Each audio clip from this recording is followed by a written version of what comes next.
از نام مادر ما یا از نام مادر یک عبدالله جان دیگه محتاج هیچی نیست، فقط یک کف دعا. حتی درکش نیست، مادر تا آخرین نفس آه بچه میگه. 110 کیلومتر. رحیم پروداکشن. سلام علیکم دوستان، روز سعید جمعه با حمد مبارک شود. این همراه که عبدالله جان انشالله که مسیح که جدا که عبدالله جان چون به روز نو رسیدی شکر به اندازه کن میگه تا توانی قلب خود رو از بدی ها پاک کن. سلام علیکم و رحمت الله. مسجد زینی بردار شنگه کنید. الحمدلله سلامت باشین. جمعه را خوندیم الحمدلله. بله. در اینجا پتی یه نیت خوب داریم. این الحمدلله با فایده تمام برادرامون، تمام غریبای ویدیو را پیگیری کنیم ان شاء الله. بخواهم حاجی که عبدالله جان خدا نصیب کرده باشه کجا سفر میکنیم وقتا گفتم که در قبل این شهر رو پیگیری کنیم، ویدیو را نگاه کنید که ما کجا میریم. این با فایده برادرامون، با فایده تمام غریبای میریم یک تفسیر میتیم. این مشکلی را بسیاری از برادرها داشتن، جستجو میکردن، میگفتن. ان شاء الله ما میریم همین اگه پیشگویی نکنیم میریم ان شاء الله خودمون با چشم سر ببینیم. نه رحیم جان این با تفسیر برادرمون رحیم جان. بله اکا جان ان شاء الله که باوری دارم که هر روز یک چیزی میکنیم ایش ایجدا جالبتر خوبتر باید شوه. برای که کوشش میکنیم ای خیلی مسکو از وینگورود با مسکو چند کیلومتر دوره؟ یک از مکت الله علم خدا دروغ نکنه 50 کیلومتر قریب دورتر که با حوزه اینجا با یگان 30 کیلومتر دیگه اون طرف میریم. ان شاء الله فقط انتظار باشین برادران عزیز. باوری دارم که حمد مینایسن که رحمت با پدر و مادرتون برای کاری کردگتون ان شاء الله. یا دعای نیک بکنید در زیر کامنتر که این همین اسپاکی ما، این همین اسپاقتی میریم، هر جایی که رویم این همین اسپاقتی میریم. یا دعای نیک بکنید که سفر ما را الله مهربان چکنه به خطر گردونه. بله خداوند گبون درش تماشا کنید. برادرو رحیمم کار کردی سعی میتونی سعی راهی فرخور هم خیلی برف میشید. یگون چند سال شد برف ندیدی؟ الحمدلله 3 سال شد دیگه نیستم. لیک برادران نگاه کنید یگون پای نیست. اولین نفری که امروز میدرویم بعد از برف، بعد یعنی برف ما هستیم مزار مردم مسلمان، نه اینکه تاجیکا، تمام مردم مسلمانی که در فدراسیون روسیه مثال خداوند جانش میگیره. همه نمیگه از پرش خطی که عبدالله جان پر معلومات میده. فقط پیش ایدر اومدن یک چیز میگم برادر جانا که خاص از برای الله در حق یک ایجا خوابدگیان همه دست با دعا بردارین، دعا کنین که خداوند همه مردگی‌ها را مشکلشون را آسان کنه و خداوند فردا روز قیامت در تگ بیرق محمد صلی الله علیه و آله و سلام راست شما برادر جان. التماس میکنم ان شاء الله که خدمتشون نیست باز میداریم همش میبینیم بسیار چیزا هست فهمیدن که خوبه. بله برادرها چخیلی که ما در قبل گفت بودم یک جا میریم. امروز هم ما تصمیم گرفتیم که بیایم در حق همه گذشته های همه مزاری که تمام مسلمان ها خوابن، نه اینکه تاجیکیجا تمام مسلمان ها خوابن، یک دعا فاتحه کنیم. چون که گذشته ها محتاج دعا هستند. دیگه محتاج هیچی نیست، فقط یک کف دعا و خیر صدقات. این بار اول همین روز ما رسیدیم. بعد بلندش خیلی که در قبل گفتیم یک زیاده از 25 30 سانتی متره. اینا بسم الله الرحمن الرحیم. بسم الله الرحمن الرحیم. السلام علیکم یا اهل القبور. الحمدلله میدراییم کل نفس ذائقه الموت. همه ما چشنده مرگ هستیم. در این جایی که میبینید تمام مسلمان ها خوابند. این را بگید دنیا یگان وفاداری نمیکنه. جایی را میگه پیش و پس ما میدویم اندر جهان مکروفن، من زی پشت زندگی و اجل از پشت من. ما نمیدونیم که در کجا ما را چی مرگ مهمان میشوه. خود در روسیه هستیم، خود در دیگه جا خارج هستیم، خود در وطن هستیم، بالاخره ما را مرگ مهمان میشوه. امروز تصمیم ما هم این بود که بیایم به یک آرامگاهی که از مسکو خیلی دور است، یگان خیلی که رحیم جان گفتن یک زیاده از 100 کیلومتر دورتر است. بیایم در حق گذشته ها دعاگو باشیم و مقصد اساسی ما این است که برادرایی که مثلا شرایط ندارن و نزدیکاشون از عالم در میگذرن بیارن در همینجا. الحمدلله خدمتگاراش برادرای تاجیکی خدمانن، بیان در همینجا چیکار کنن به خاک بسپارنشون. و رحیم جان حاضر اینا برادرها پر معلومات میتیم که در این مزار که این لحظه قدر مردم مسلمان خوای کی زحمت کشیده زمین شکی خریدگی خدمت رسانی شکل میکنه همش پر برای شما معلومات میتیم. یکم از جایی که برادران مخصوص برادران تاجیک خدمت تیار کردگیان از گروه سر کردگی جای شوشتن همه چیزاش باز این نزدیک میریم. دوستان عزیز شما را آگاه میکنیم که همه خیلی شهر مردای توجیک هم برادرای هستن که در خدمت ملت توجیک هم برادرها رفتیم ما را همسفر باشین. برادران عزیز، این همون جایی که هست بعضا شخصیت‌های هست که حالت تیز میشه یا جای شوشتن ندارن، همین شرایط را برادرای خودمون مهیا کردگیان که همو بیان پیش یگون کسیگر محتاج نشون. برادرها با کی میکنن؟ برادرای مسلمان خودمون الحمدلله میشوین، مثال جابجا میکنن، همش قایدوی ایجاد میبرن، به خاک میسپرن. ما هزار رحمت میگیم، هزار رحمت که همون شخصیتایی که همین کارا کردگیان کسی باشه نباشن، خاص از برای الله کردگیان، خداوند نگهبانشون باشه. برادران عزیز که ما فخر میکنیم که برادر توجیک ما هم همه خیلی خدمت ملت خودش در جای باشه نباشه، هیچ وقت ملت چه نمیمونه که خار شوه. برادران چی گفت یک ابلو جان؟ خداوند هر اون نفری که در همینجا سهم خودش گذاشته، از جمله برادران توجیکی که در قبل گفتیم، برادران توجیک همین را سوس کردگن. اینجا جای شستنش حالا میدرویم کم یک تاریکه سوید نداره، لیکن به هر صورت کم کم نشون میتیم. حالا اینا بسم الله گفتم میدرویم الحمدلله نکی خداوند برکت شما میتید، بهترین کارها را کردین.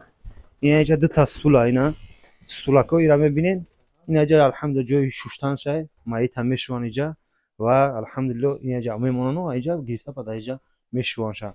بهترین همینم برادرای توجیکی خودمون خیلی که گفتیم، خدا عمر درازشون بده ان شاء الله، اجرش اونها میگیرن و خدمتگاراش نیست. از جمله برادرای توجیک ما الحمدلله وقتی که رقمشون یافتیم و زنگ زدیم، برادر توجیکی خدمت بود با لهجه شیوه توجیکی الحمدلله گپ زدیم اومدیم، خواستیم که چی کنیم، خواستیم که بار دیگه میگم همین جرا الحمدلله پیش از همه در حقشون یک دعا بکنیم و برادرها رو بگیم که همخیلی یک تا مثال مزار مسلمان ها هست، هر اون نفری که شرط و شرایط نداره الحمدلله میتونن که بیان در همینجا چی کنن، به خاک بسپارن.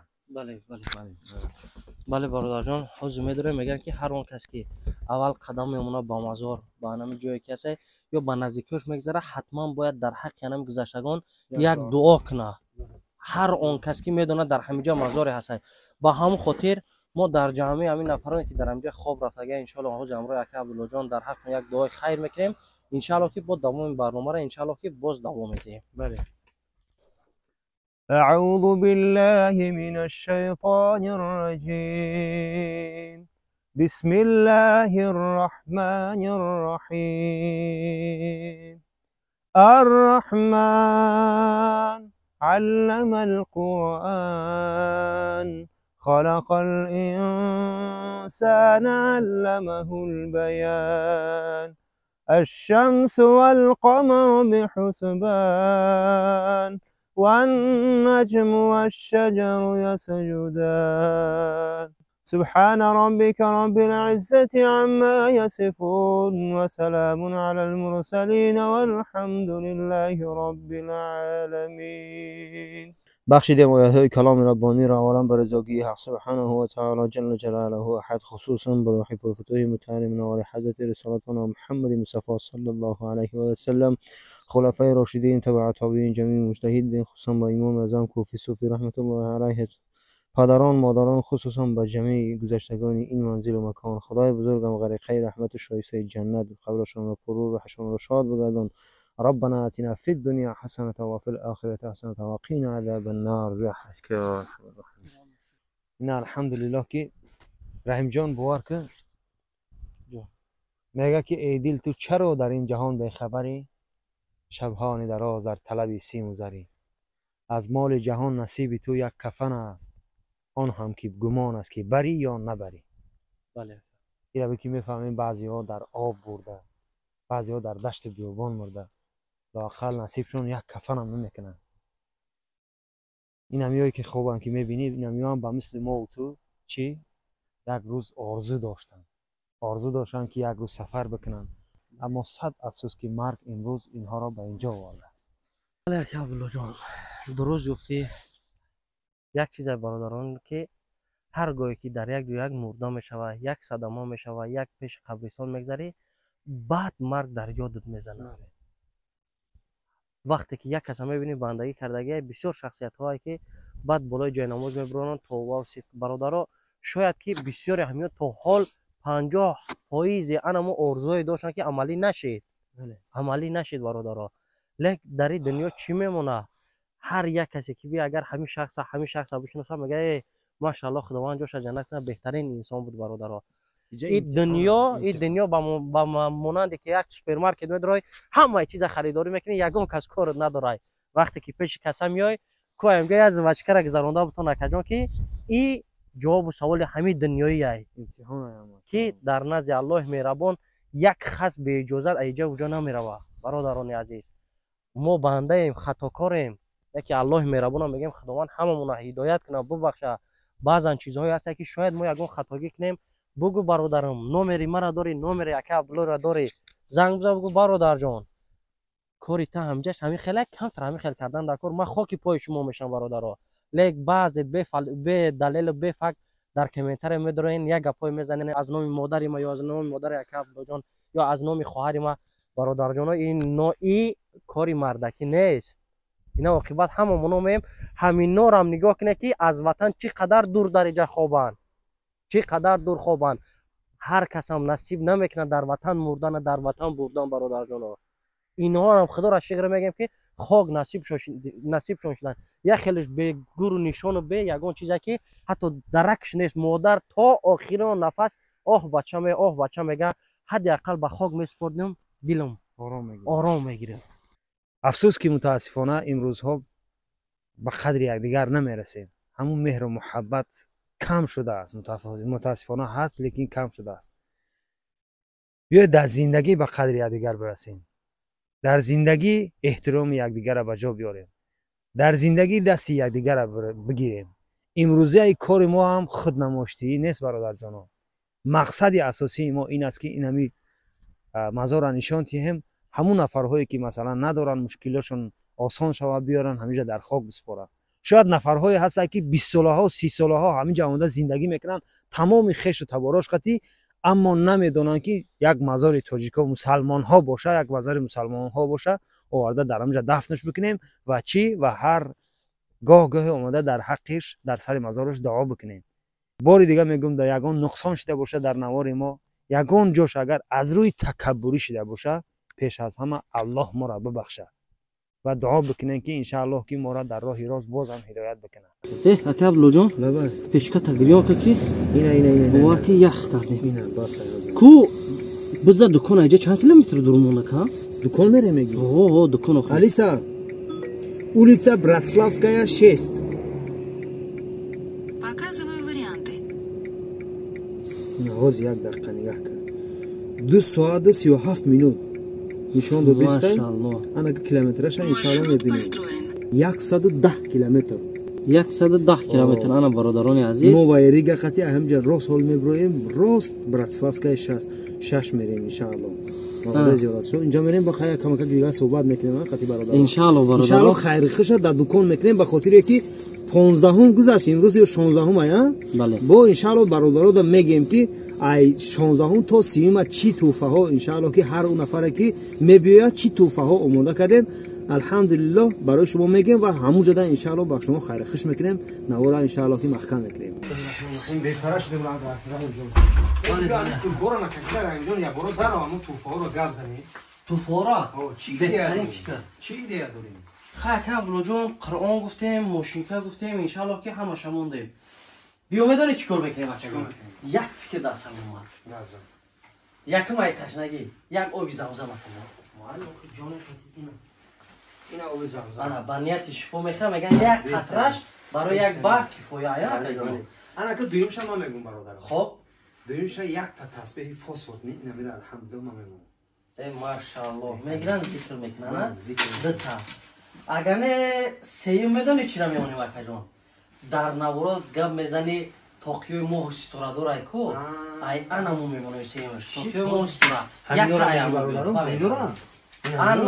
انا می خودش انا می نگاه که بهترین انا که چهارم شما را بگم این اینجا مسواک هست یک تا مسواک اوه بهترین فکر انا یک تا مسواک انا که برادر جون نگاه کن هر اون نفر که از 15 تا 30 دکبر مهمان ما میشوه اجامه میگیره انا می 4 چیز نصیب اون میشوه.